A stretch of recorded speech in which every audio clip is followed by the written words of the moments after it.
আপনি কি জানেন ভগবান শ্রীকৃষ্ণ মৃত্যুর আগে কি বলেছিলেন? এই কথাগুলো শুনে আজও লক্ষ লক্ষ ভক্তর চোখে জল আসে। একদিন শ্রীকৃষ্ণ তেঁতুল গাছে বসে বাঁশি বাজাচ্ছিলেন। ঠিক তখনই জরা নামে এক শিকারী সেই দিক দিয়ে যাচ্ছিল।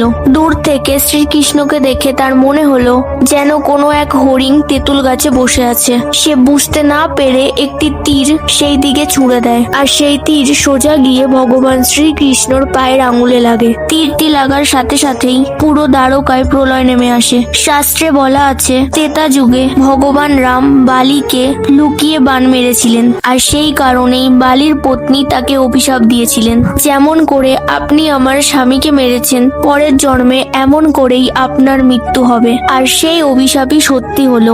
বালির পত্নীর সেই অভিশাপেই ভগবান রামের পরের জন্মে শ্রীকৃষ্ণের মৃত্যু ঘটে। যখন শিকারী বুঝতে পারলেন কি ভয়ঙ্কর ভুল করেছে সে দৌড়ে এসে ভগবান শ্রীকৃষ্ণের পায়ে পড়ে কাঁদতে লাগলো। তখন ভগবান শ্রীকৃষ্ণ হেসে বললেন, তুই কাঁদিস না, এটা আমারই লীলা ছিল। এই কর্ম করার ফলে তুই স্বর্গে ঠাঁই পাবি। যদি আপনি সত্যিই ভগবান শ্রীকৃষ্ণকে মন থেকে ভালোবাসেন, তাহলে কমেন্টে আজকে কেউ জয় শ্রীকৃষ্ণ লিখতে ভুলবেন না।